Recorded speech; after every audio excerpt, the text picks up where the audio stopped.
Hello there, this is OBN, Voice for the People. I'm Anukali with the news. Vice President of the Oromo Region State, Shimellis Abdiisa, called on Oromo scholars to support the government to further strengthen the already achieved successes. The Oromo Scholars Conference has been held in Adama town. We have the report. Oromo Scholars Conference has been held in Bagada Conference Hall here in Adama town, where Vice President of the Oromo Region State, Shimellis Abdiisa, chaired the conference. And participants of the discussion have raised a lot of questions. And these participants have come from different walks of life, including from UN, NGOs, and government bureaus and government offices from regional to federal level. Deputy Chief of Staff of the Armed Forces of Ethiopia, General Branu Jula, was also in attendance, and he addressed the scholars that unity is very crucial and important. At the beginning of the discussion, of course, an economist, Dr. Gutu Teso, has presented a research paper that was a base for the discussion that has been held there. Hayyoon Oromoo sirna kam jalattiyyuu bitamuudhaaf there was no time when Oromo scholars fully surrendered to oppressing regimes. The Mechaat Ulama Association, which was established in 1933, had challenged the regimes. It was the idea that came out from the heart of this association that realized the land for the Chiller model in Ethiopia. Vice President of the Oromo Region State, Shimellis Abdiisa, called on the scholars to support the government for more progress. Shimellis said the role of scholars is immense in bringing the current change, adding working in unison is very crucial.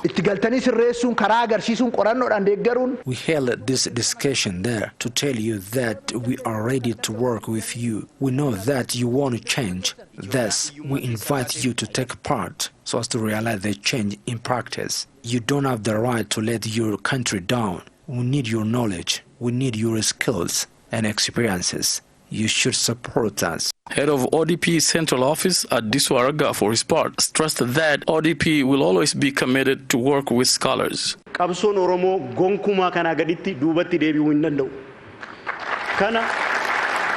Struggle of the Oromo can never be pulled back. I say to you this, to work with you and strengthen our achievement. Some participants of the conference have raised different questions and also commented on the conference.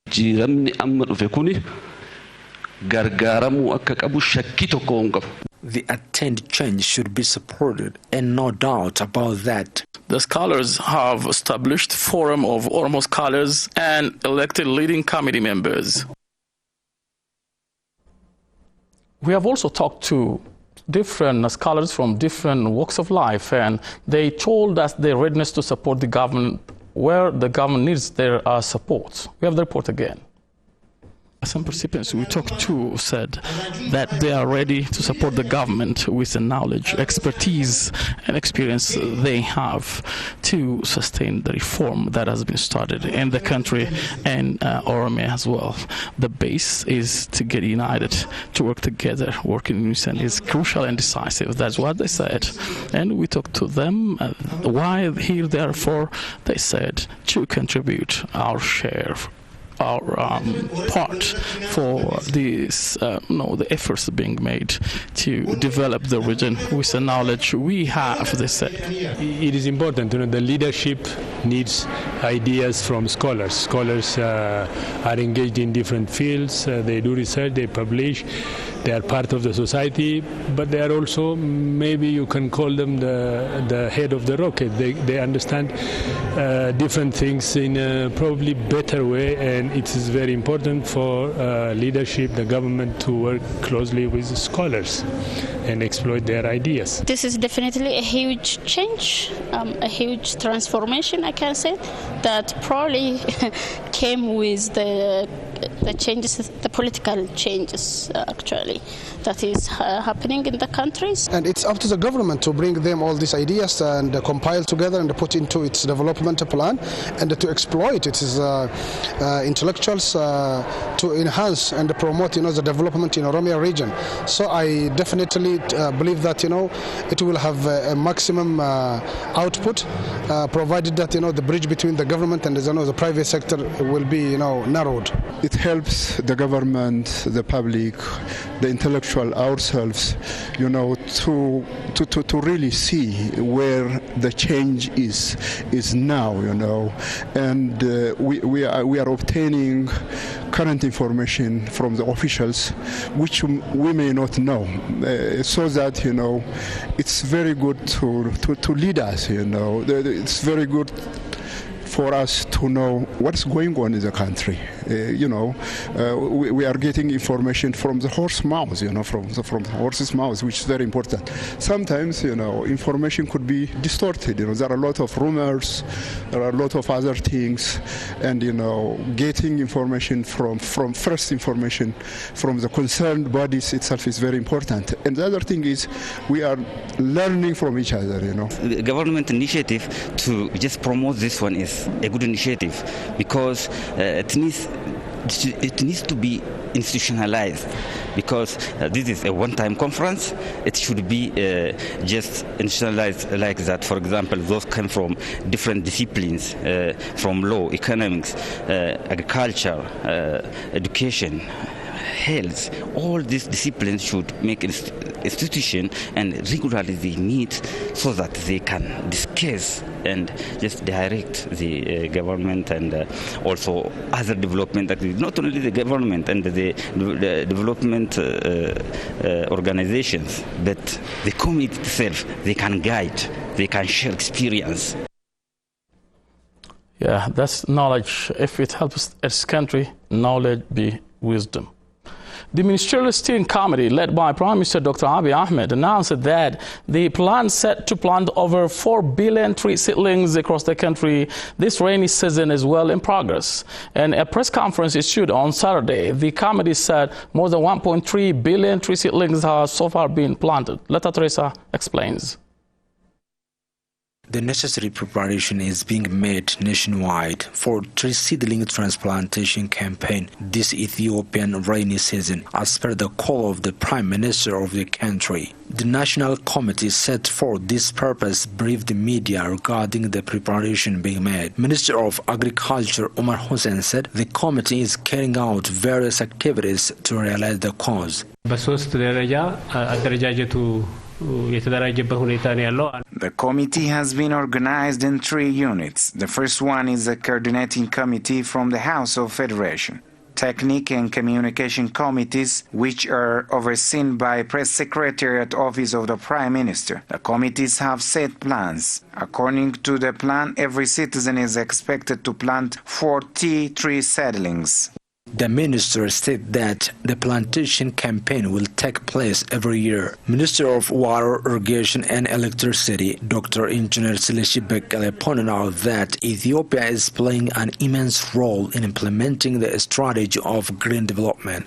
በዚህ 4 ቢሊዮን ዛፍ ተከላ ውስጥ በየክልሎቹ The necessary preparation is well underway to plant 4 billion tree seedlings throughout the country. 1.3 billion seedlings have been transplanted so far, he added. Dr. Seleshi said July 29, 2019 will be the day on which all citizens of the country put their fingerprint. ሐምሌ 22 ቀን የአረንጓዴ የዜጎች የአረንጓዴ አሻራ ቀን ተብሎ Hall is being prepared for plantation. Seedlings are being transported to the areas of plantation. Minister of Education Dr. Tlegete on the event underscored that the current generation has the mandate to build a developed Ethiopia. Teachers and students are expected to participate in making halls for seedling, plantation, transport seedlings, plants, and inspire the community for the move. We also call upon them to nurture the seedling after plantation. Minister of Urban Development and Construction Aisha Muhammad, for her part, said over 700 million tree seedlings in urban areas alone would be planted. The Finfinne City Administration has officially launched Summer Season Voluntary Service Program. Deputy Mayor of Finfinne City, Engineer Takala Uma, called upon the residents to contribute their share for the success of the program. Aklu Gabru has more. Ethiopia rainy season voluntary service was officially launched in Finfinne City by planting 3 seedlings, renovating homes of needy citizens and schools. Some youths who participated on the voluntary service expressed the importance of planting trees. To get fresh air and make our environment green, it is a must to plant 3 seedlings. Renovation of men and female students boarding school was also launched in the presence of Deputy Mayor Takalaum.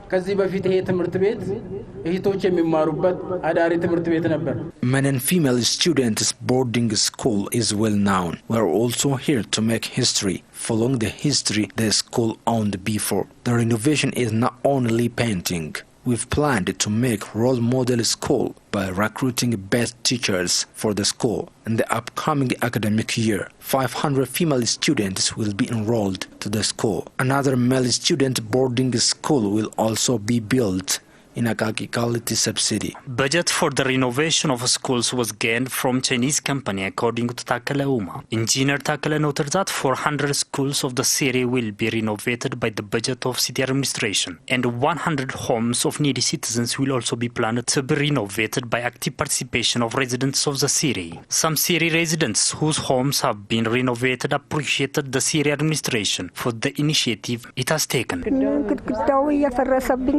I am in serious poverty. As you can see, the wall of my home is ruined. So I appreciate the Syria administration for revamping my home.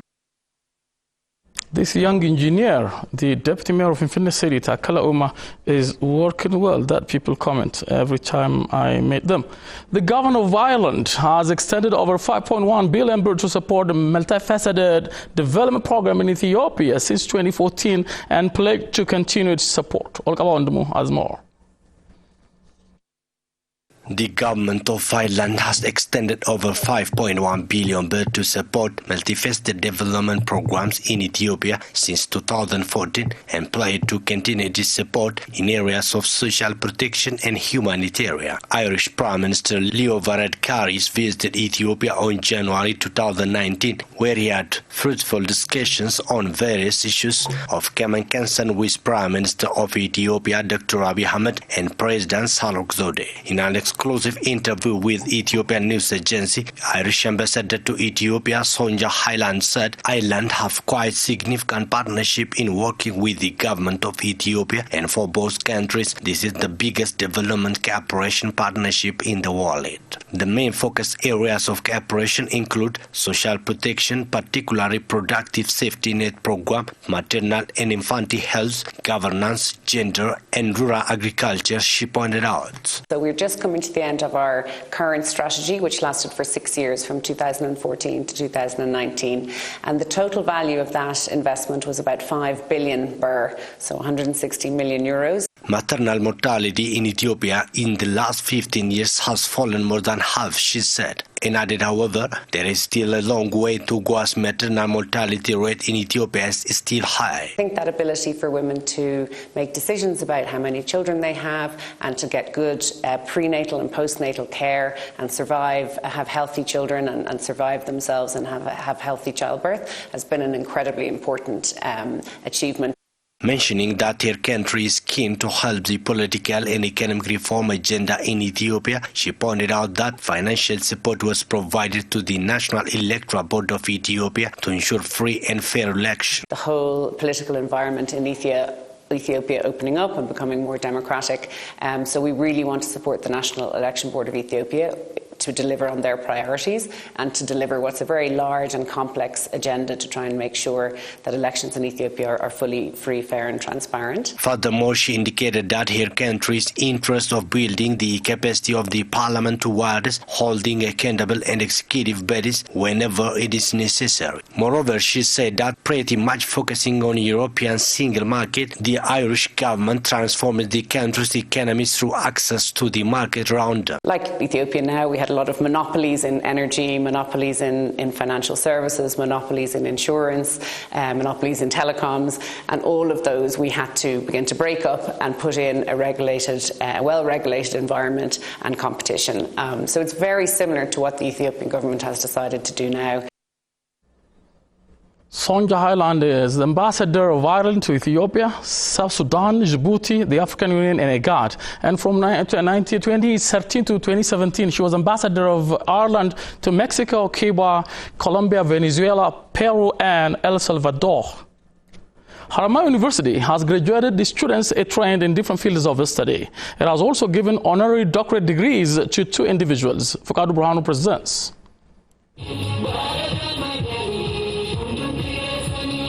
Hirama University is among first-generation universities in the country. It has graduated more than 98,000 students till now. Similarly, it has graduated 4,806 students with first degree, 766 students with second degree, 23 students with third degree, and 1,673 students who have attended their education in different programs in this year. Among the graduates, 28% are females. Guest honor of the day, President of Oklahoma State University, Dr. Bernice Hargis said his university is working to sustain the ever-started relations with Hirama University. We consider Hirama University to be our key partner in all of Africa. We are very proud. We are very proud of our heritage. In fact, at Oklahoma State University is so proud to have been a part of Hirama's origins. We are very proud of our partnership, and we want to reignite our partnership with Hirama. Acting President of Hirama University, Dr. Jamal Yusuf, on the event noted that Hirama University is working on 6 basic areas of research to solve public problems. Besides agricultural researches, Hirama University is working with due attention to address education coverage and other basic issues. The university is working in a coordinated way through creating different technologies in this regard. The graduates have also expressed their readiness to serve their community by the knowledge and experiences they have accumulated from the university. The university has awarded honorary doctorate to artist Ali Shabbo and Dr. Abarrat Iresa. It said that artist Ali Shabbo had played a great role in establishing a Frankallo band together with his friends. Dr. Abarrat Iresa has also an enormous role in conducting researches which could solve public problems. He has also been playing a great role in rehabilitating displaced citizens in different parts of the region. Artist Ali Shabbo and Dr. Abarrat Iresa underscored that coordination work is critical to transform the country. Now our struggle is not only for the Oromo, it should be for all Ethiopians. Unity is crucial to transform the country, so we should stand with the side of our reformist leaders. If Oromo get united, it's very easy to unite Ethiopia. Unity has great power, so it is time to get united. Artist Ali Shabbo, even non-Oromos know him with his song Dumbushe Gala, Sinna Gala Gala. It's a wonderful song that you